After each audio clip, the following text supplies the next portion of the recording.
오늘 밤에 주시는 하나님의 말씀 창세기 27장 11절 12절 보시겠습니다.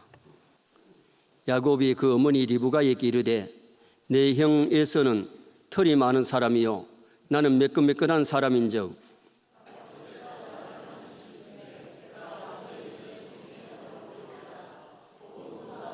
저주를 받을까 하나이다. 아멘. 저하고 같이 7시간 동안 말씀을 나눌 텐데 아무쪼록 우리 모두에게 기쁨의 시간이 되기를 바랍니다. 제가 결혼해서 지금까지 제 아내하고 살고 있습니다만 어디 가서 밥을 먹든 제 아내가 해주는 밥보다 더 맛있는 밥을 먹어본 적이 없습니다. 제 아내가 해주는 밥이 제일 맛있습니다. 아내가 해주는 밥이 맛있는 이유는 제 아내가 밥을 잘하기도 합니다. 제 아내 이름이 미원입니다. 미연이 해주는 밥이 아주 맛있고, 그리고 제가 즐겁게 먹는 이유는 여러분 제 아내하고 저하고 사이가 좋기 때문입니다.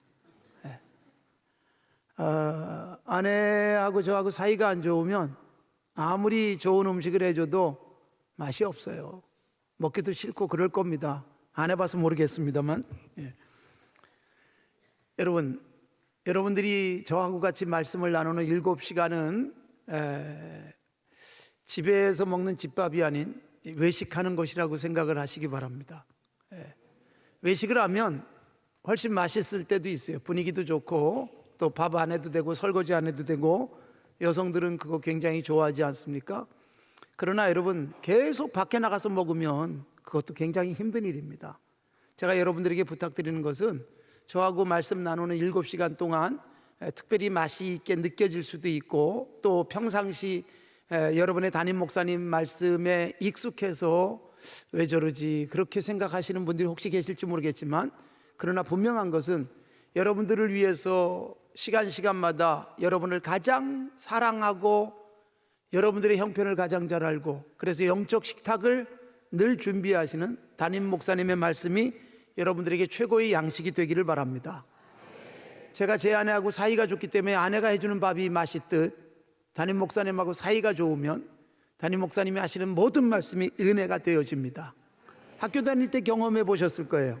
수학 선생님이 좋으면 수학도 재밌어집니다. 국어 선생님이 좋으면 국어도 좋아집니다.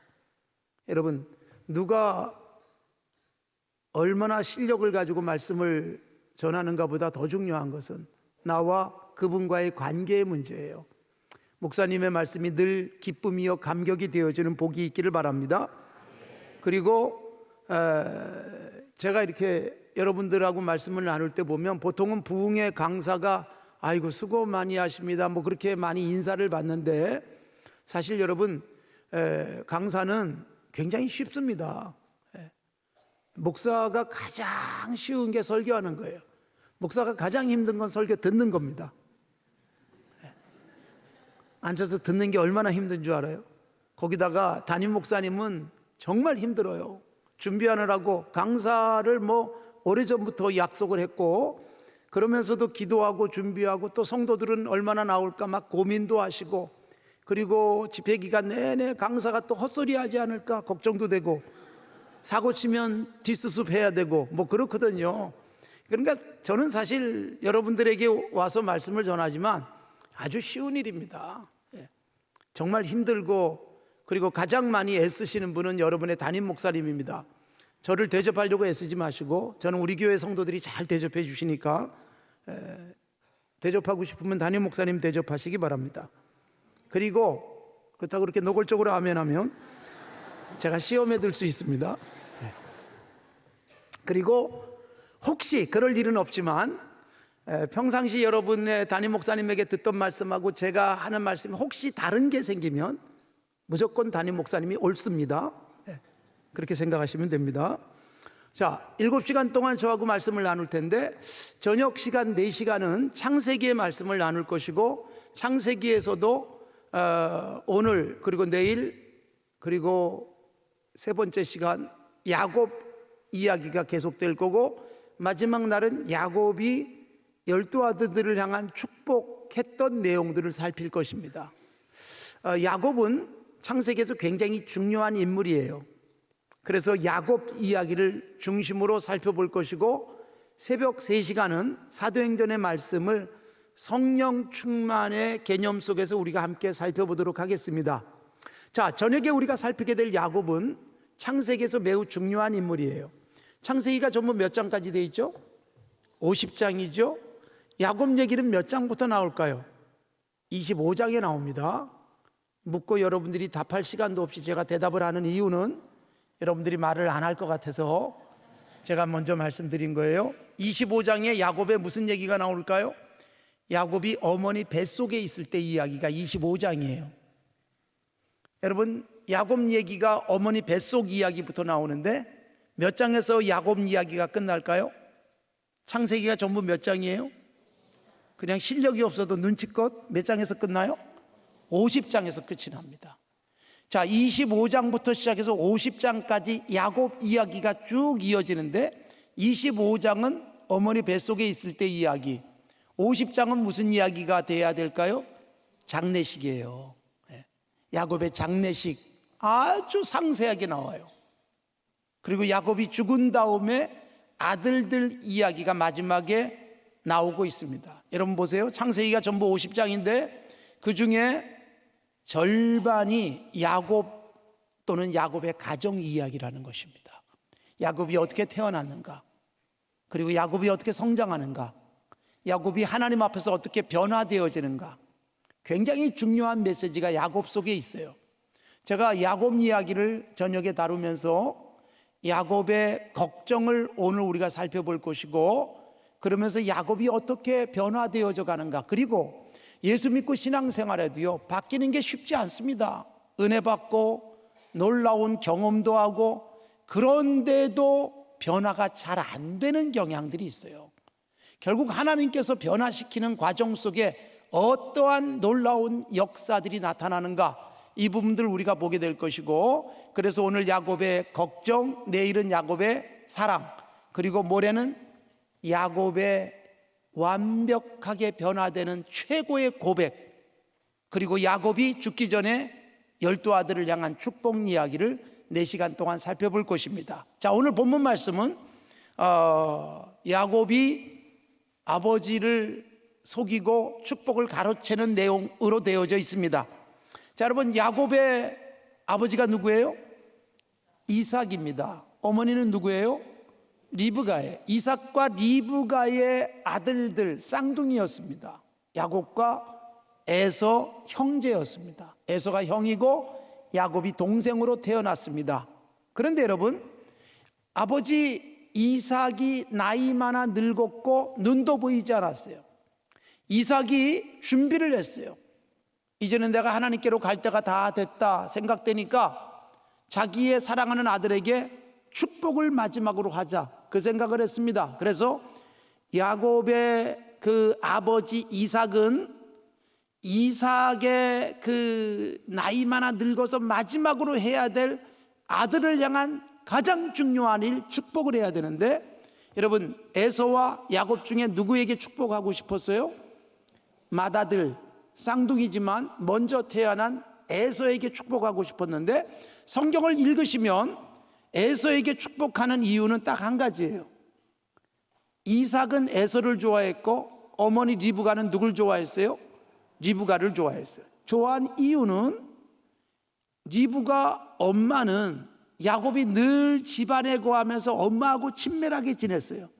그래서 리브가는 야곱을 사랑했고, 아버지 이삭은 이 아들 에서가 들로 산으로 뛰어다니면서 사냥을 해가지고 맛있는 요리를 해서 아버지를 대접하기 때문에, 그 먹는 음식 때문에 이삭은 에서를 좋아했습니다. 여러분, 엄마하고 아버지가 각각 하나의 아들씩 나눠서 편애를 했습니다.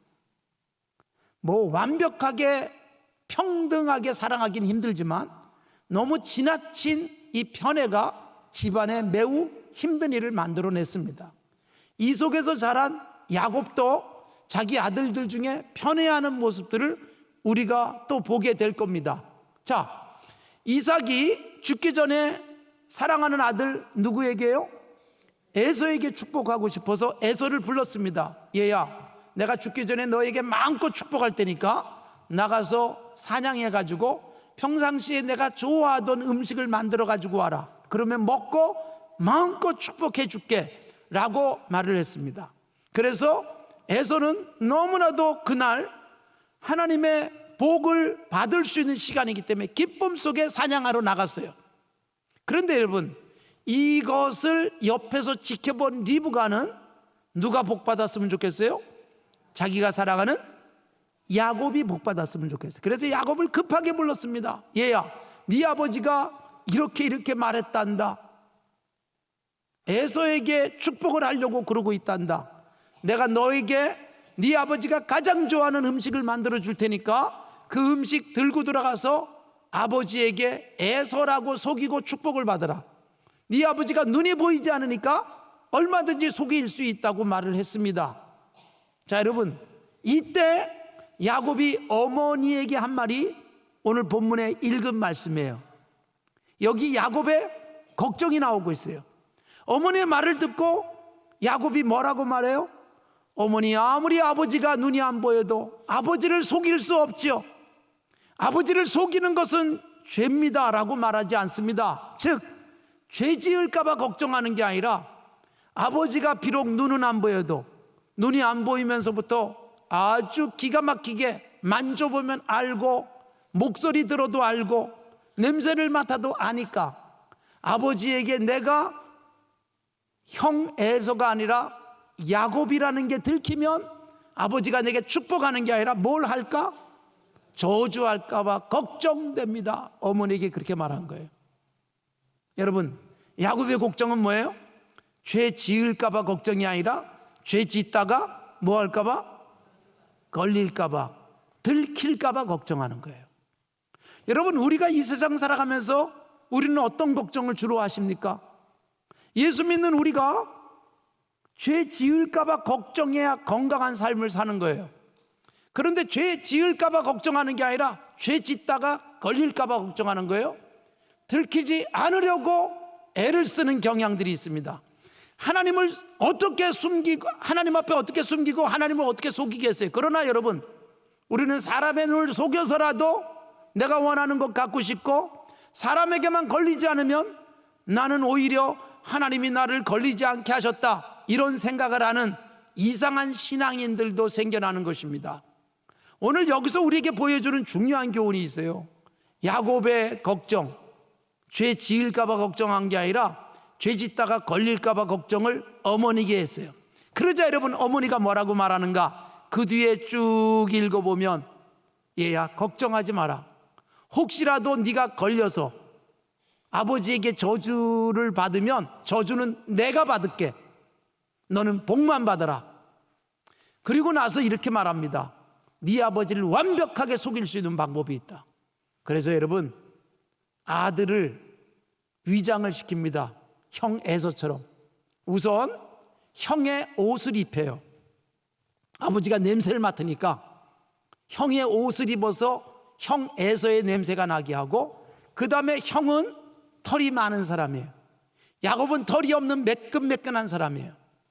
형처럼 위장하기 위해서 염소를 잡아가지고 염소털로 다 형처럼 위장을 했습니다. 자, 여러분, 속이는 게 성공했어요? 못했어요? 성공 완벽하게 했어요. 아버지가 아들이 들어왔어요. 아버지 사냥해가지고 음식 만들어 왔습니다. 아니, 벌써 왔어? 예, 하나님이 오늘 빨리 잡게 하셨습니다. 여러분, 야곱은 아버지를 속이는데 하나님까지 끌어들였어요. 하나님이 나를 빨리 잡게 하셨습니다. 그런데 여러분, 아버지가 아무리 봐도 이상해요. 목소리가 좀 다른데 이리 가까이 와봐라. 만져볼게. 만져보니 털이 북실북실. 에서예요. 그가 입고 있는 옷에서 형 에서의 친숙한 냄새가 납니다. 그러니 속습니다. 이삭이 속았습니다. 야곱의 입장에서는 아버지를 완벽하게 속였다는 것입니다. 그리고 축복을 받는 것으로 되어져 있습니다. 여러분, 이렇게 완벽하게 속일 수 있었던 것은 걸릴까 봐 걱정하니까 안 걸릴 방법을 찾아내는 거예요. 그리스도인들이 세상을 살아가면서요, 죄 질까봐, 말씀에서 벗어날까봐 걱정해야지, 죄 짓다가 걸릴까봐 걱정하면 여러분 이 약은 머리로 안 걸릴 온갖 방법들을 찾아내기 시작하고, 그러면서 우리가 살고 있는 세상은요, 온갖 거짓투성이가 되는 일들이 생겨나는 거예요. 교회 안에서도 하나님은 의식하지 않은 채 사람에게 들키지 않으면 되는 거고, 사람만 속이면 다 속인 것처럼 착각하는 일들도 생겨나게 되는 것입니다. 나중에 여러분, 이 야곱은 아버지를 속인 것처럼 자기도 아들들에게 속습니다. 여러분, 재밌는 것은 내일도 우리가 살펴보겠지만 이 야곱이 아버지, 눈이 안 보이는 아버지를 속일 때 뭘 사용하는 줄 아세요? 형의 옷을 입었어요. 염소를 잡아서 털로 위장을 했어요. 나중에 아들들에게 속아요. 제가 셋째 시간에 말씀을 드릴 겁니다. 아들들에게 속는데, 아들들이 요셉을 애굽의 종으로 가도록 팔아버리고 아버지에게 가서 아버지의 사랑하는 아들 요셉이 길에서 그의 찢겨진 옷을 발견했습니다. 사나운 짐승이 잡아먹었나 봅니다. 그러면서 아버지를 속일 때 뭘 가지고 속였어요? 요셉의 옷에다가 뭘 잡았어요? 재밌게도 여러분, 창세기 39장에 보면, 37장에 보면 염소를 잡아서 피를 묻혀요. 그러니까 여러분, 야곱이 아버지 속일 때 썼던 소품을 그대로 사용합니다. 야곱의 아들들이 요셉의 옷에다가 염소 피를 묻혀서 아버지를 속이는데 깜짝같이 속습니다. 야곱은 여러분, 아버지 이삭을 속이고 금방 들통났어요. 그런데 여러분, 야곱은 아들들에게 속고 오랜 세월 동안 속은 줄도 모른 채 요셉이 죽은 줄 알고 탄식하며 보낸 거예요. 여러분, 심은 대로 거둡니다. 내일 또 속는 모습을 내일도 살피게 되겠지만 여러분, 속이는 자가 속습니다. 우리가 하나님 앞에서 건강한 신앙생활 하셔야 됩니다. 하나님께서 우리에게 주신 기회를 조차 우리들이 정직하게 그리고 말씀대로 살아가기 위한 노력을 하셔야 돼요. 말씀을 제치고라도 원하는 걸 갖겠다고 세상의 방법을 동원하는 것은 결국 나를 함정으로 밀어놓을 수밖에 없다는 것을 기억하셔야 됩니다. 자, 여러분, 제가 어린 시절에 부흥에 오신 강사 목사님이 이 설교를 하셨어요. 야곱은 축복에 대한 열망이 있기 때문에 엄청난 복을 받았다, 그렇게 말하고 있어요. 그래서 눈이 보이는 아버지를 속여서라도 복 받으려고 애를 썼고 그것 때문에 복 받았다라고 말씀을 하셔서 어린 시절엔 은혜를 받았습니다. 근데 여러분, 제가 성경을 읽고 제가 묵상하면서 아찔하게 느껴졌어요. 야곱은 여러분, 축복을 사모해서 아버지를 속여서라도 축복 받으려고 했기 때문에 복 받은 게 아닙니다. 자, 여러분, 야곱 얘기가 창세기 몇 장에 처음 나온다 그랬어요? 25장. 25장이 무슨 이야기예요? 어머니 뱃속에 있을 때 이야기. 근데 여러분, 어머니 뱃속에 있을 때 야곱이 아무것도 안 했는데 하나님이 분명하게 말씀을 하세요. 어머니 리브가의 뱃속에서 쌍둥이가 너무나 태동이 심하니까 리브가가 하나님께 묻는 거예요. 하나님, 도대체 무슨 일이죠? 내 뱃속에서 무슨 일이 일어나는 거죠? 그때 하나님이 뭐라고 대답하세요? 큰 자가 작은 자를 섬기리라. 여러분, 태어나기도 전에 하나님께서는요, 창세기의 중요한 주제인 하나님의 은혜가 나타나요. 아직 태어나지도 않았어요. 아무것도 하지 않았어요. 그런데 하나님은 야곱을 복주기로 작정하셨어요.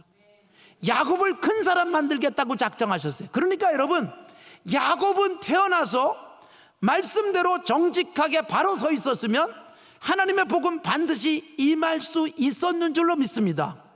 굳이 아버지를 속이지 않아도 하나님께서는 야곱을 들어서 에서보다 큰 사람 만들 계획을 갖고 있었어요. 그런데 여러분, 속이고 거짓말해서 아버지의 축복을 가로채고 나니까 복은 받았어요. 근데 이 복은 25장에서 약속된 복이었어요. 아버지를 속이면서 주어진 것은 축복이 아니라 그날로 도망을 가야만 했습니다. 험악하게 삽니다. 나중에 여러분, 그가 애굽에 가서 애굽왕 바로에게 자기를 이야기해요. 나이가 몇이냐고 물어볼 때 내 나이가 130세, 130년을 내가 살았습니다. 그런데 험악한 세월을 보냈습니다. 이게 여러분 야곱의 고백이에요. 복음 받았는데 험악하게 삽니다. 하나님이 선택하셨기 때문에, 은혜를 입었기 때문에 복은 임해요. 그러나 여러분, 하나님의 말씀이 아닌 세상의 방법으로 살다 보니까 험악하게 사는 거예요.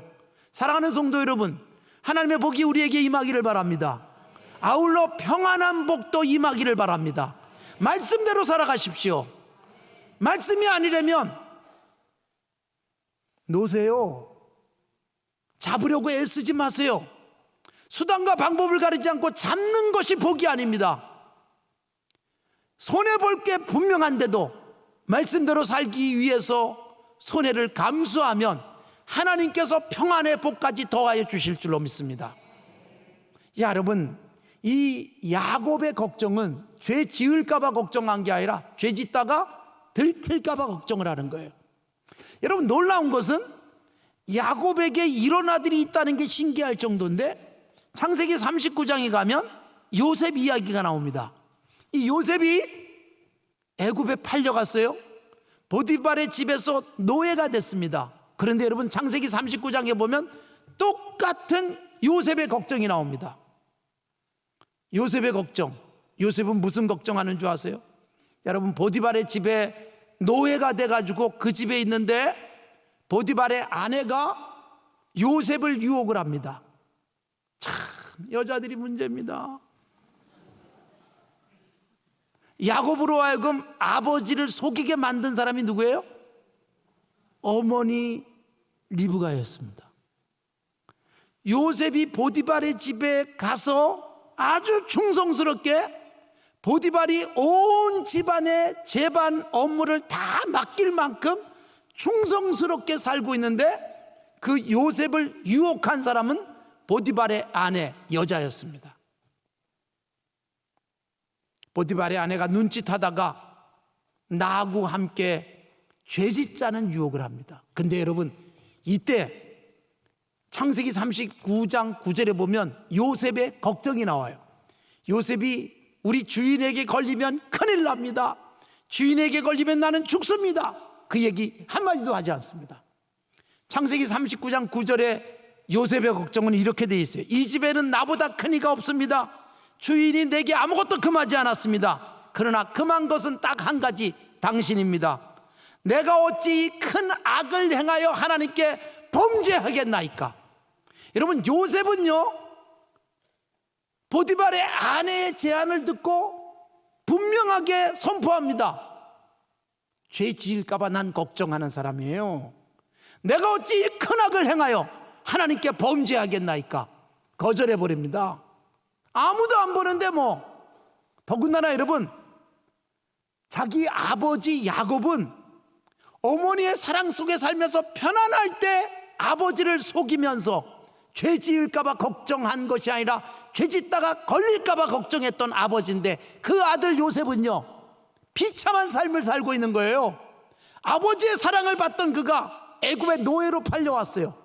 신분이 완전히 곤두박질했어요. 인생이 앞으로 어떻게 될지 도무지 짐작조차 할 수 없는 그런 인생을 살고 있었어요. 그 가장 힘들고 어려운 때에 보디발의 아내의 눈에 들고, 보디발의 아내의 마음에 들고, 보디발의 아내를 즐겁게 해주면 자기 인생이 편할 것 같았지만 요셉은 거절합니다. 어찌 내가 죄를 지어 하나님께 이 무서운 짓을 할 수 있겠습니까? 여러분, 아버지 야곱의 걱정과 아들 요셉의 걱정은 전혀 달랐어요. 죄 짓다가 들킬까 봐 걱정한 야곱은 완벽하게 속였고, 아들 요셉은 죄 지을까 봐 걱정했기 때문에 여러분, 고난을 겪습니다. 감옥에 들어갑니다. 그러나 여러분, 그 감옥이라는 잠깐 동안의 고난을 거쳐서 애굽의 최고의 자리에 올라가며 창세기에서 최고로 빛나는 인물이 되잖아요. 사랑하는 성도 여러분, 우리의 걱정 수준이 우리의 영적 수준을 보여주는 거예요. 예수 믿고 구원 얻은 하나님의 사람들에게 무엇을 걱정하는가? 이게 얼마나 중요한 일인 줄 아십니까? 주님이 우리에게 말씀하셨어요. 우리의 걱정거리가 뭐냐? 산상설교에서 주님이 묻습니다. 뭘 걱정하느냐? 이걸 우리에게 질문하는 것과 같습니다. 무엇을 먹을까, 무엇을 마실까, 무엇을 입을까 걱정하지 마라. 이건 이방인들이나 하는 것이다. 하나님의 나라와 의를 구하라. 무슨 말이냐? 하나님의 나라를 추구하고 하나님의 의를 위해서라면 기꺼이 손해볼지언정 손해볼까 봐 걱정하지 마라. 의를 놓치고 이익을 쥐는 일을 하게 될까 봐 걱정하라는 주님의 가르침이지요. 사랑하는 성도 여러분, 우리의 걱정거리가 건강한 걱정이 되시기를 바랍니다. 영국에 고아의 아버지라고 불리는 아주 훌륭한 신앙인이 있습니다. 조지 뮬러입니다. 그분이 이야기들이 우리나라의 책으로 나와 있어요. 5만 번 기도 응답 받은 사람으로 되어 있어요. 고아의 아버지, 아무것도 갖고 있었지 않았지만 기도하면서 고아를 먹여 살렸고 영국에서 위대한 믿음의 사람으로 그 흔적을 남겼어요. 그런데 여러분, 조지 뮬러의 전기를 읽어보시면 뮬러의 어린 시절 이야기가 나와요. 어린 시절에 아버지 지갑에서 돈을 몰래 훔쳐서 쓰던 못된 습관이 있었어요. 아버지가 알아챘어요. 아버지가 이 뮬러의 못된 버릇을 고쳐주겠다고 생각해서 어느 날 돈을 훔치기 좋게 해놓고 숨어 있다가 아들이 돈을 훔치는 현장을 꽉 잡았습니다. 일기에 보면 그날 뮬러는 아버지에게 매를 많이 맞았습니다. 그런데 여러분, 매를 맞고 쓴 일기에 이렇게 돼 있어요. 오늘 아버지 돈을 훔치다가 걸렸다. 다음엔 어떻게 해야 안 걸리고 훔칠까? 이게 뮬러의 어린 시절 이야기예요. 여러분, 이게 우리들의 모습일 수 있어요. 돈 훔치다가 걸렸는데 다시는 그러지 말아야지. 오늘 아버지에게 매를 맞으면서 다시는 이 짓 안 하겠다고 결심했다가 아니라 어떻게 하면 완벽하게 우리 아버지에게 들키지 않고 훔칠까? 이건 여러분 어린 아이일 때의 생각이었어요. 그 생각대로 계속 갔으면 조지 뮬러를 제가 이 자리에서 설교하지 않았을 겁니다. 뮬러가 어른이 되면서 성장했어요. 우리가 영적으로 어린아이 같은 모습이면 죄 지을까 봐 걱정이 아니라 죄 짓다가 걸릴까 봐 걱정하고 완벽하게 죄 짓고 사람에게 걸리지 않을 방법을 찾아내는 인간의 이성이 있는 거예요. 아들이 걸릴까 봐 걱정하니까 어머니는 아들을 끔찍히 사랑했어요. 완벽하게 걸리지 않도록 위장했어요. 아버지를 속일 수 있는 방법을 찾아냈어요. 아버지가 속는 것 같지만 결국 하나님을 속일 수는 없잖아요. 험악하게 살아가는 거예요. 한국 교회, 그리스도인, 예수 믿는 사람들이 하나님 앞에서 이 자세를 놓치지 않기를 바랍니다. 죄 지을까 봐 걱정하면 여러분 손해를 보는 것 같고 좀 돌아가는 것 같고 좀 늦어지는 것 같아도 하나님이 놀랍게 복 주실 줄로 믿습니다. 요셉은 죄 지을까 봐 걱정했더니 당장은 감옥에 들어가요. 당장은 위기에 빠져요. 그런데 연단의 기간을 잠깐 거치고 의로운 자가 핍박받지만 하나님이 거기서 건져내서 반짝반짝 빛나는 별 같은 존재로 삼으시잖아요. 여러분 하나님을 완벽하게 믿으시기 바랍니다. 왜 거짓말을 하는 줄 아세요? 하나님을 신뢰하지 않기 때문이에요. 이 거짓말 안 하면 내가 손해볼 것 같아서 하나님을 믿지 않는 상태예요. 하나님을 완벽하게 믿으면요 정직하게 살면서 손해볼지언정 하나님이 책임져 주실 것을 분명히 기대하며 살아가게 되는 것입니다. 사랑하는 성도 여러분, 하나님을 신뢰하십시오. 내가 정직하게 살아도 하나님이 책임져 줄 것을 기대하며 살아가는 복이 있기를 바랍니다.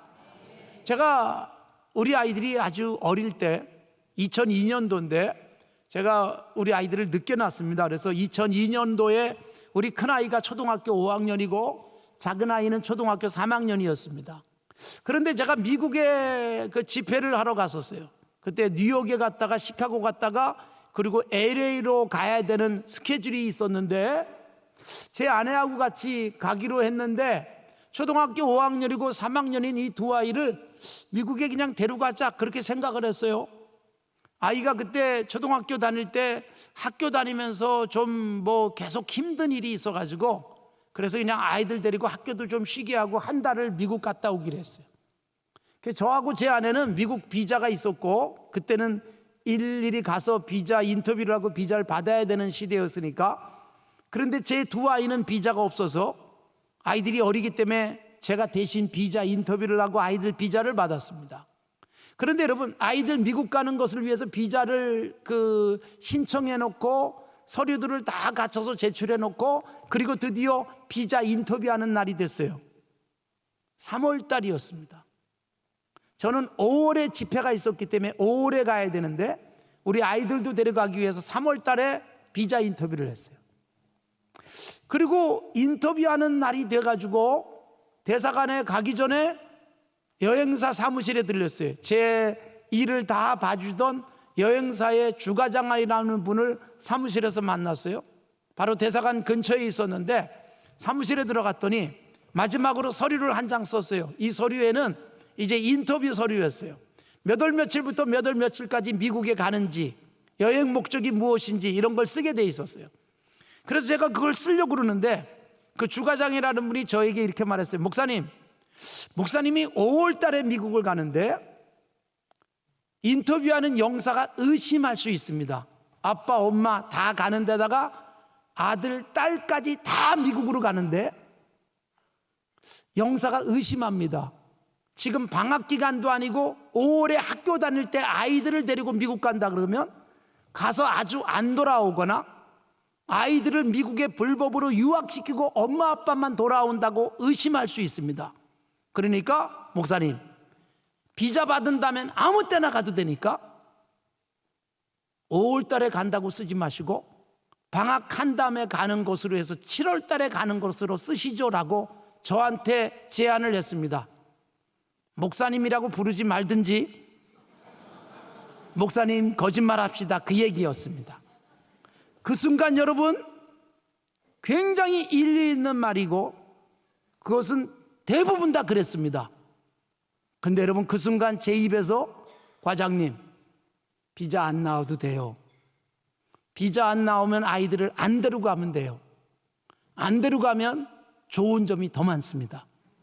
아이들은 학교 결석 안 하고 나는 돈 안 들고 아이들 신경도 안 쓰기 때문에 좋습니다. 나는 그냥 5월 달이라고 쓸게요. 그리고 5월 달이라고 정직하게 쓰고 대사관으로 갔습니다. 번호표를 뽑아 들고 기다리고 있는데 영사들이 쭉 인터뷰하는 게 다 보이잖아요.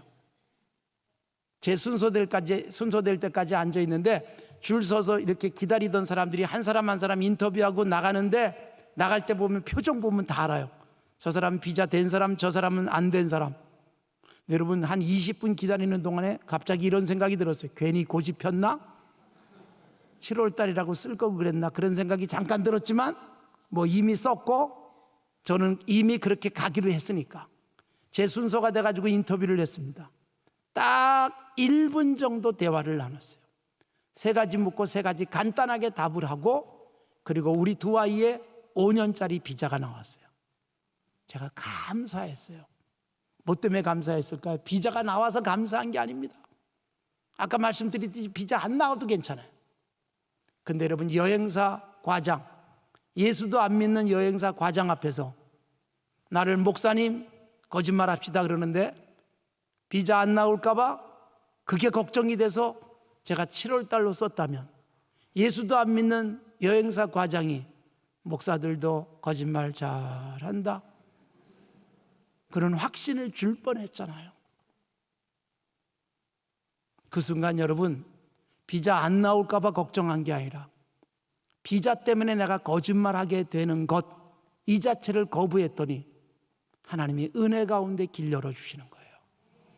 사랑하는 성도 여러분, 우리의 삶이 하나님 안에서 평안하고 기쁘고 즐겁고, 이건 여러분 고생을 하느냐 편안하게 사느냐 돈이 많은가 적은가의 문제가 아니에요.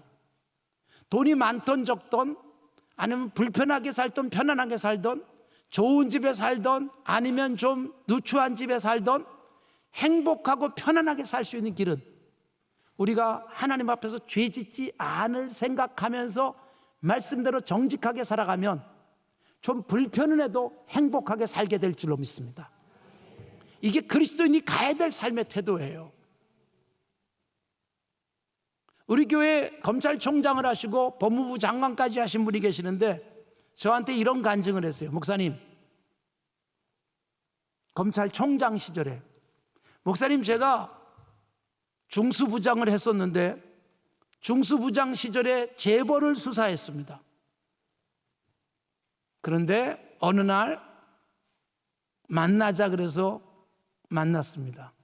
그랬더니 커다란 가방에 평생 쓰고도 남을 만큼의 돈을 가져왔습니다. 현금으로. 그 순간 여러분 얼마나 많은 갈등이 됐겠어요. 그리고 저한테 이렇게 간증을 했어요. 목사님, 제가 그 돈을 딱 거절하는 그 순간 상상할 수 없는 즐거움과 희열이 밀려왔습니다. 그걸 거절하는 순간 얼마나 기쁘던지, 예수 믿는 내가 이 돈을 거절할 수 있는 결단, 하나님이 이걸 주신 것 때문에 얼마나 감사했는지 제게 그 간증을 하셨어요. 사랑하는 성도 여러분, 불편할까 봐 걱정하고 죽을까 봐 걱정하고 잃어버릴까 봐 걱정하고 손해볼까 봐 걱정하는 삶은 우리의 삶이 세상으로부터 자유롭지 않습니다. 그런데 여러분, 불편할지언정 죄 지을까 봐 걱정하고 늦어질지언정 빨리 가고 싶어서 하나님이 기뻐하지 않는 방법을 선택할까 봐 걱정하며 살아가면 하나님이 우리의 길을 열어주실 줄로 믿습니다. 우리 산정연교회가 1906년 1월 26일에 평양에서부터 설립이 됐습니다. 평양에서 교회가 설립되어져서 이제 110년이 넘었습니다. 그리고 1936년 마산 문창교회에 계시던 주기철 목사님이 평양까지 오셨어요. 고당 조만식 장로님이 산정연교회 1922년에 장로님이 되셨고, 오산학교 교장이셨던 고당께서 오산학교 출신 자기 제자였던 주기철 목사님을 마산까지 가서 모셔와서 산정연교회를 섬기게 해드렸습니다. 목사님, 이 민족의 위기 속에서 평양을 살려주셔야 됩니다. 여길 살려야 이 민족이 삽니다. 그러고 가서 모셔왔어요. 마산에서부터 평양까지 오신 주기철 목사님이 1936년에 부임하셔가지고 1937년에 예배당을 지었고, 그리고 1938년 작년에 우리 대한예수교 장로회 총회 때 이 부분을 회개했습니다만 신사참배 해도 된다고 가결을 1938년 대한예수교 장로회 총회, 우리 교단 총회가 그걸 가결했어요. 그리고 임원들이 신사 앞에 가서 단체로 절을 했습니다. 그 이후 여러분, 신사참배 반대에 앞장섰던 주기철 목사님과 산정연교회는, 목사님은 감옥에 들락날락하고 고문당하고 협박과 회유를 당했고, 장로님들이 감옥에 들어가고, 그리고 결국은 산정연 예배당은 완전히 폐쇄가 됐습니다. 그리고 1944년 4월 21일 밤 9시에 주기철 목사님은 차가운 평양 감방에서 순교의 제물로 하나님 앞에 드려졌습니다. 그런 분들 때문에 한국교회가 지켜진 거예요. 죽을까 봐 걱정한 게 아니라, 고문을 걱정한 게 아니라, 죽는 게 두려워서 하나님이 가장 싫어하시는 우상 숭배할까 봐 걱정하셨던 주기철 목사님은 기적적으로 살아난 게 아니라 그렇게 죽으심으로 이 민족의 순결한 신앙을 지켜오신 것입니다. 그렇게 지켜진 우리 교회입니다. 그래서 우리에게 물려준 신앙입니다. 주 목사님께서 감옥에 계시다가 마지막으로 한번 풀려난 사이에 성도들에게 이런 비장한 설교를 했어요. 일사각오, 나는 죽을 각오가 돼 있다. 그런 설교도 유명하지만 5가지 종목의 나의 기도라는 설교를 하셨어요. 주 목사님의 설교를 주 목사님이 직접 써서 남기진 않았습니다. 그 당시 설교를 깨알처럼 한 자도 안 빠뜨리고 베껴 쓰던 분들이 계셨어요. 그분들이 남겨놓은 것들이 설교집이 된 거예요. 5가지 종목의 나의 기도, 5종목의 나의 기도라는 제목의 설교를 주 목사님이 하셨습니다. 첫 번째, 죽음의 권세를 이기게 하옵소서. 두 번째, 장기간의 고난을 견뎌내게 하옵소서. 내용 속에 보면 이래요. 하나님, 너무 고난이 길어지면 신사참배하게 될까 봐 걱정입니다. 차라리 고난을 좀 짧게 하시고 나를 데려가 주세요. 이게 주 목사님의 기도였어요. 늙으신 어머니와 처자식과 교우들을 주님께 맡깁니다. 네 번째, 의에 살고 의에 죽게 하옵소서. 마지막 5번째, 예수님이 그렇게 하셨듯 내 영혼을 주님께 부탁합니다. 이게 5가지 종목의 나의 기도예요. 어디에도 여러분 죽을까 봐 걱정하고, 어디에도 여러분 힘들까 봐 걱정한 게 아니라 너무 고난이 길어지면 주님을 등질까 봐 걱정하시는 주기철 목사님 같은 분들이 한국교회를 지탱해 오신 거예요. 생명으로 이런 교회를 우리에게 유산으로 넘겨준 것입니다. 사랑하는 성도 여러분, 우리의 걱정의 수준 높이시기 바랍니다. 죽을까 봐, 손해볼까 봐, 잃어버릴까 봐 걱정하는 삶이 아닌 하나님께서 기뻐하시는 길 놔둔 채 돈 좀 더 갖겠다고, 좀 더 빨리 가겠다고 말씀을 제칠까 봐 걱정하는 삶이 되어지면 하나님이 완벽하게 책임져 주실 줄로 믿습니다. 여러분, 언제부터인가 우리나라는요 온통 걱정이 경제예요. 경제, 돈 3만불 시대가 됐습니다. 만불도 안 되던 시대. 1960년에 우리나라 국민소득이 80불이었어요 1인당 국민소득이. 만불이 되고 2만불이 되고 드디어 3만불에 올라갔어요. 그 가난하던 시절 60년대 경제개발, 거기에 매달렸어요.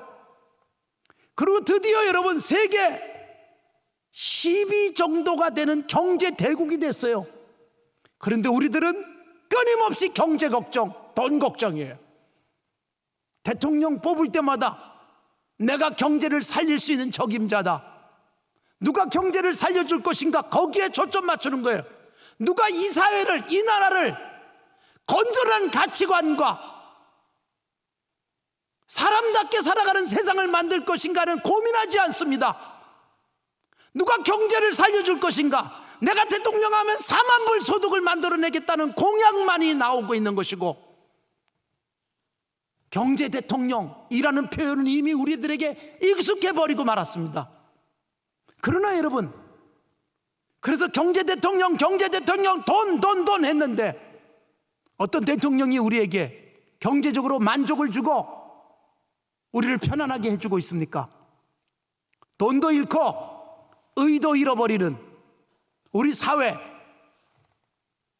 조금 덜 갔더라도 정직한 사회 되어지고 공정한 사회 되어지고 하나님이 내려다보실 때 정의로운 사회가 되어지는 것이 그리스도인이 꿈꿔야 되는 거 아니에요? 그래서 최소한 우리들은 세상과 다른 걱정이 있어야 되지 않아요? 우리는 세상과 다른 기도의 제목을 가져야 되지 않아요? 우리도 기도하면서 경제만 가지고 기도하는 우리들이라면 우리 자녀들이 계속해서 그런 가치관 속에 매몰되지 않겠습니까? 오 하나님, 우리가 조금 경제적으로 어려워지더라도 기꺼이 손해볼지언정 말씀대로 살아갈 수 있게 하옵소서. 이게 우리의 기도의 제목이어야 되지 않겠어요? 그런 아버지를 보고 그런 어머니를 보고 우리 다음 세대들이 저게 그리스도인 닮은 삶이구나. 조금 성적이 떨어지더라도 말씀대로 살려고 애써야 되지 않겠어요? 제가 우리 성도들이 이제 수능이 며칠 남았습니까? 이 수능 앞두면 이 고3들이 교회를 안 나와요. 공부하느라고. 우리 교회가 서울의 서초동에 있는데 대한민국에서 가장 서울대학교 많이 보내는 동네 이런 데 있잖아요. 전부 다 수능 수시 준비하느라고들.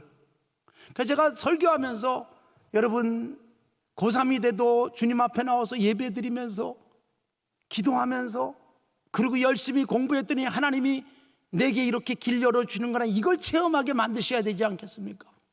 시험을 앞두면 교회 안 나가도 공부만 열심히 하면 그러면 잘 되더라, 이걸 확신을 자녀들에게 심어주면 되겠습니까? 그렇게 설교하던 제가 드디어 고3 아빠가 됐습니다. 여러분 고3 아빠가 되고 나니까 이래서 고3 부모님들이 그랬구나라는 게 느껴졌어요.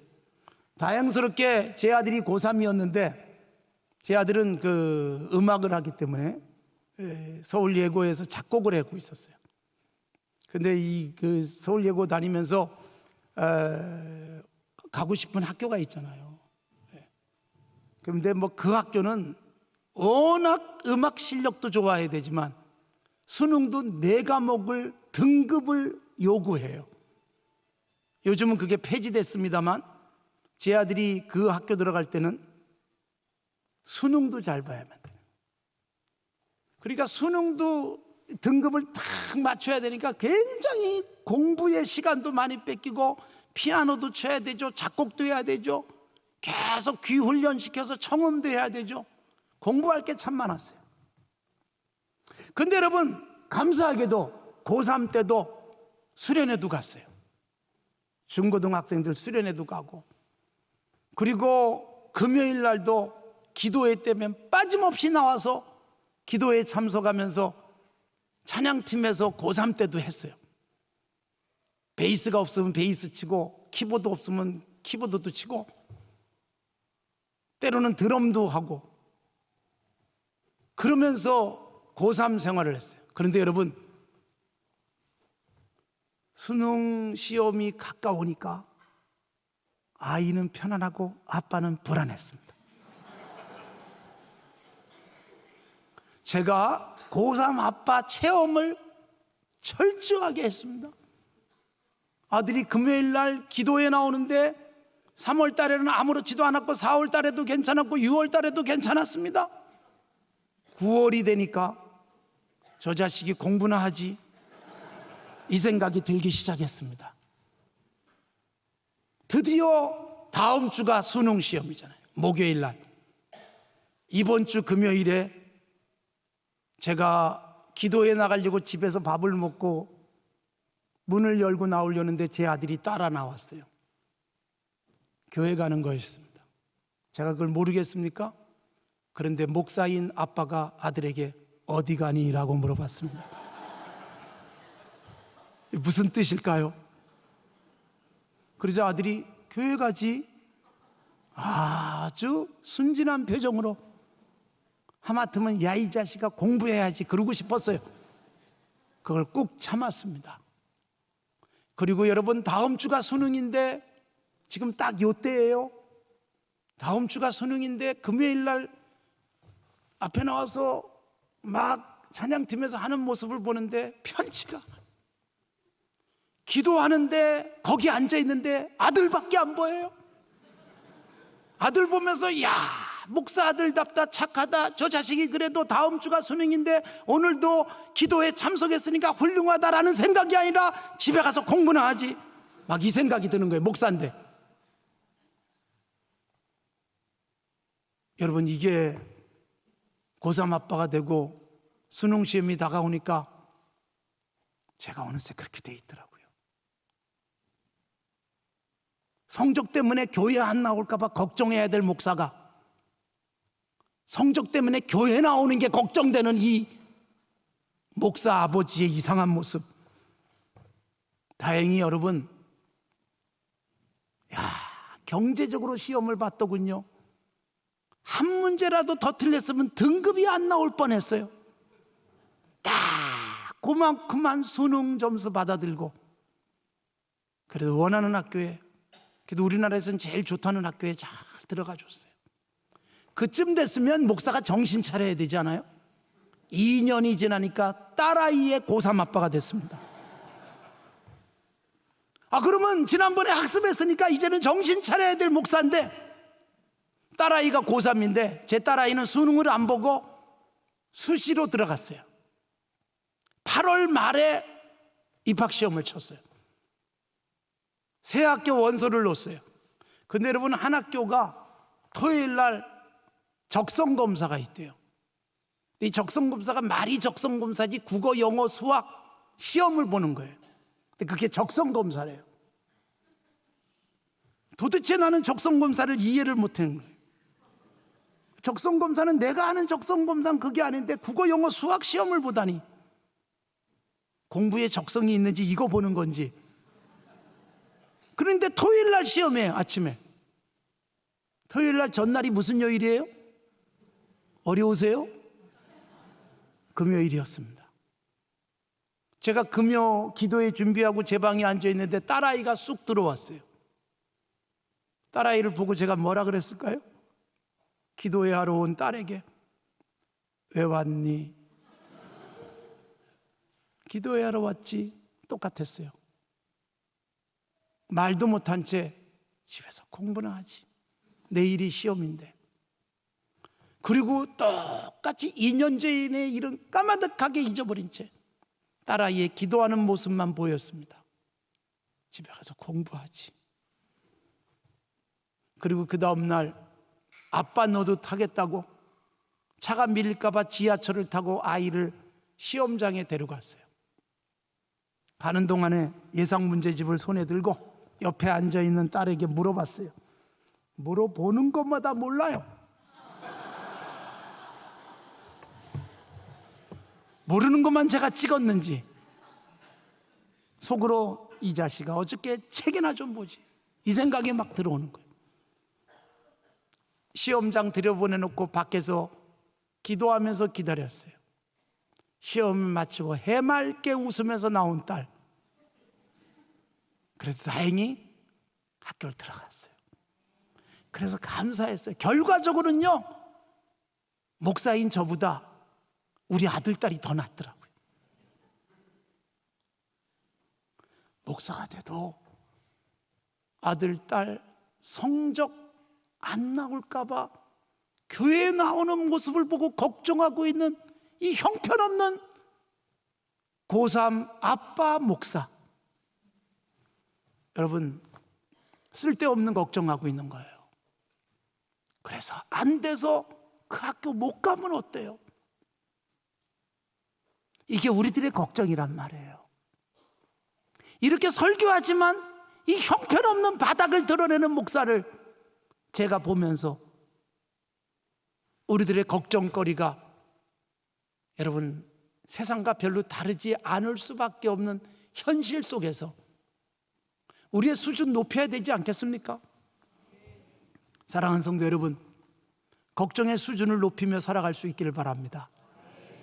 우리 교회가 이렇게 농어촌 사역을 열심히 하는 중에 전라북도에 우리나라에서 제일 복음화율이 높은 곳에 형제교회를 하나 관계를 만들었어요. 여러분, 이쪽 지역보다 저쪽 호남 지역이 복음화율이 높은 건 아시잖아요. 우리나라에서 제일 이 땅에서 제일 복음화율이 높은 곳이 익산입니다. 익산. 27%가 넘어요. 그러니까 4명 중에 1명 이상이 다 교회 다니는 사람. 익산이 옛날에 이리였잖아요. 찬송가에도 나오잖아요. 환난을 당한 자 이리 오게, 이러네. 그 이리 지역이 제일 복음화율이 높은 지역이에요. 바로 그 근처에다가 우리가 형제교회 해가지고 100명이 사는 마을에 교회가 있었고, 그 교회를 우리가 형제교회로 관계를 맺고 목사님 생활비를 지원을 하고 마음껏 목회하십시오. 그리고 마을을 우리가 다 지원하고 그 마을에서 나는 농산물 사주고, 그리고 우리 교인들이 거기 가서 봉사하고 청년들이 가서 봉사하고 전도하고, 그렇게 하는 중에 5년이 지나니까 처음에 들어갔을 때는 100명이 사는 마을에 26명 정도가 교회를 나왔어요.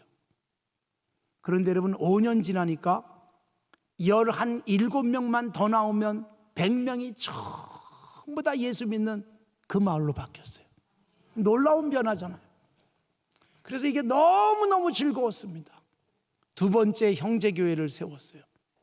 두 번째 형제교회는 아예 처음부터 땅 사서 예배당을 졌어요. 복음화율이 가장 낮은 곳이 우리나라에서. 제주도도 8% 정도가 되는데 경상남도, 의령, 합천 이쪽은 4%예요. 4%. 의령에다가 우리 목사님을 한번 파송했어요. 새 집을 얻어가지고 거기서 교회를 했어요. 목사님과 사모님 두 분이 열심히 전도해가지고 2명이 나오기 시작하고 3명이 나오기 시작하고 드디어 10명 정도가 교회를 나왔어요. 그러자 목사님이 저한테 연락을 했어요. 목사님, 예배당을 하나 지면 훨씬 더 전도가 잘 될 것 같습니다. 그러냐? 그러면 땅을 사자 그랬어요. 목사님이 다니다가 땅을 하나 딱 봤어요. 400평짜리 땅. 그 목사님 400평짜리 땅이 나왔는데요, 4천만 원이래요. 사실 우리는 우리 교회 옆에는 한 평도 못 사거든요. 4천만 원 갖고. 400평이나 준대요. 얼른 사라고. 그래가지고 드디어 4천만 원 우리 교회에다 광고하니까 어떤 분이 제가 땅값은 내겠습니다. 그리고 4천만 원을 바로 주셔가지고 그래서 땅을 사러 갔어요. 우리 목사님이. 근데 계약서를 쓰러 가가지고 전화가 왔어요. 목사님 어떡할까요? 뭔데요? 그랬더니 다운 계약서 써달래요. 그러더라고요. 다운 계약서 아십니까? 장관 청문회 하면 나오는 거예요. 4천만 원으로 땅을 거래하는데 계약서에 1,000만 원에 사고 파는 걸로 해달라고 그쪽에서 요청을 한다는 거예요. 자기가 원래 땅 살 때 1,000만 원에 산 건데 4천만 원에 팔면 소득세가, 양도소득세가 1,800만 원 나온대요. 1,800만 원 빼도 2,200만 원 받는 거잖아요. 그러니까 1,000만 원 하면 세금이 하나도 안 나온대요. 1,000만 원에 계약서 쓰라고 그런다고 저한테 목사님 어떡할까요? 그리고 전화가 왔어요. 제가 그랬어요. 목사님 그걸 왜 나한테 물어봅니까? 어떡하라고 나한테 물어봅니까? 몰라서 물어요 나한테? 그리고 그냥 전화를 끊었어요. 그리고 결국 땅을 안 사기로 했어요. 제가 아무에게도 말도 안 한 채, 회의도 안 한 채, 당회도 안 하고 교회 앞에 광고를 했어요. 1,000만 원짜리 다운 계약서 써달라 그래서 안 사기로 했습니다. 거기 사줄 수가 없습니다. 목사와 교회가 거짓말하면서까지 예배당 짓고 싶지 않습니다. 그리고 그 광고를 했어요. 그리고 제가 그래도 내 생각이 옳지 뭐 이런 확신을 갖고 싶어가지고 우리 교단의 원로이신 선배 목사님께 전화를 했어요. 목사님 이래 가지고 제가 안 살려고 그래요. 그랬더니 그 목사님이 전화해서 이렇게 말을 하셨어요. 김 목사 빠지고 장로시켜 그러더라고요. 저 얼마나 충격받았는 줄 아십니까? 왜 목사가 거기 나서가지고 정직하게 뭐 사내 안 사내 그러냐? 장로님 시키면 다 한다 알아서. 목사님은 모른 척해라. 존경심이 그날로 사라져 버렸습니다. 여러분, 이게 우리들의 모습일지도 몰라요. 근데 여러분 재밌는 게 주일날 그렇게 광고하고 월요일날 아침에 전화가 왔어요. 우리 교회 다른 집사님한테서. 목사님, 제가 교회 구자로 1,800만 원 헌금을 보냈습니다. 아니 왜요? 그랬더니 그분한테 4천만 원, 목사님이 그 땅을 사고 싶어 했는데 4천만 원의 계약서 쓰고 땅을 사세요. 1,800만 원 세금은 내가 물어준다고 하세요. 이런 사람이 있어요? 제가 어떻게 했을까요? 집사님 감사합니다. 제가 감동입니다. 월요일 날 너무너무 행복합니다. 그런데 집사님의 그 정성스러운 헌금 가지고 그 사람의 세금을 대신 내주고 싶은 생각 없습니다. 돈은 도로 돌려보내겠습니다. 그 땅은 안 삽니다. 그랬더니 그분이 목사님 저는 이미 헌금했습니다. 목사님이 알아서 쓰세요. 그 바람에 저는 4천만 원 이미 있었고 1,800만 원 또 생긴 거예요. 다른 땅을 사기로 했어요. 그랬더니 목사님이 여기저기 다니다가 다시 전화가, 목사님 조금 땅이 커요. 얼마나 되는데 300평이 더 커서 700평인데 역시 평당 10만 원? 7천만 원이라는 거예요. 그래서 제가 사라, 이번엔 다운 계약서 없지? 그랬더니 그렇대요. 그래서 드디어 땅 사러 갔어요. 그리고 7천만 원에 계약을 하고 7천만 원을 했어요. 왜냐하면 4천만 원이 있는 데다가 1,800만 원 들어갔으니까 5,800만 원, 1,200만 원만 있으면 여러분 교회 돈 지출 없이 땅 살 수 있으니까. 그래서 드디어 교회에다 광고를 했어요. 여러분 감사합니다. 드디어 700평짜리 더 큰 땅이 생겼습니다. 7천만 원입니다. 그러고서 1,800만 원 들어온 얘기도 했어요. 그랬더니 그 다음날 또 전화가 왔어요. 누구한테서 전화가 왔느냐? 4천만 원 헌금했던 분이 저한테 전화해가지고 목사님 제가 땅값 낸다 그랬지 언제 4천만 원 낸다고 했습니까? 땅값이 7천만 원이니까 3천만 원 더 보냈습니다. 그 바람에 저는 7천만 원 그냥 다 생기고 1,800만 원은 건축비가 시작이 된 거예요. 그리고 예배당을 잘 줬어요. 여러분 우리의 걱정들이 더군다나 교회가 예배당 짓겠다고 생각할 때 땅 못 살까봐 걱정, 못 질까봐 걱정. 하나님께서 우리에게 주실 것을 바라보면 그거 사기 위해서 혹시라도 하나님이 기뻐하지 않는 일을 하게 될까봐 걱정해야죠. 걱정 수준을 높이면 하나님이 우리의 수준만큼 생각도 못했던 놀라운 복으로 채우실 줄로 믿습니다. 사랑하는 성도 여러분, 하나님을 체험하십시오. 하나님을 체험하는 방법은 뭐냐 하면 손해볼 거예요. 분명히 이 길로 가면. 그런데 하나님을 철저하게 신뢰하기에 말씀대로 가면 나는 상상할 수 없는 일들을 하나님은 펼쳐주실 줄로 믿습니다. 망할 것 같은데 말씀대로 가고 망할 거 걱정하지 않고 말씀을 버리는 걸 걱정했더니 하나님이 망하는 것 같은데 살게 하시는 역사가 일어날 줄로 믿습니다. 성경에 나온 수많은 사람들의 걱정들이 그런 것이었습니다. 풀무불 속에 던져질지언정 죽을까봐 걱정하지 않고 왕이 세운 금신상에게 절하게 될까봐 걱정했던 하나냐, 미사엘, 아사랴, 다니엘의 세 친구들은 뜨거운 풀무불과 거기서 불타 죽는 걸 걱정하지 않고 왕이 세운 금신상에게 절하는 우상숭배의 죄를 저지를까봐 걱정했더니 뜨겁게 타는 풀무불 속에서 머리카락도 거슬리지 않도록 하나님의 신비한 역사 경험하게 되잖아요. 매일 하루에 3번씩 예루살렘을 향하여 열린 창을 열어놓고 기도하던 다니엘, 승승장구하는 그를 시기하는 사람들에 의해서 기도하는 자는 사자굴에 던져넣는다는 왕의 조소가 공포되어졌지만 그걸 아는 다니엘은 당당하게 창문 활짝 열어놓고 예루살렘의 회복을 위해서 기도했습니다. 사자굴에 던져져서 죽을까봐 걱정한 게 아니라 사자굴이 무서워서 기도 시간 놓칠까봐 기도를 못하게 될까봐 걱정했던 다니엘을 사자굴 속에 들어가서도 살아나는 놀라운 역사가 있잖아요. 사랑하는 성도 여러분, 예배 시간, 기도 시간, 섬겨야 될 시간들 이런저런 계산하면서 사업에 지장이 있을까봐 장사하는데 어려움이 있을까 봐.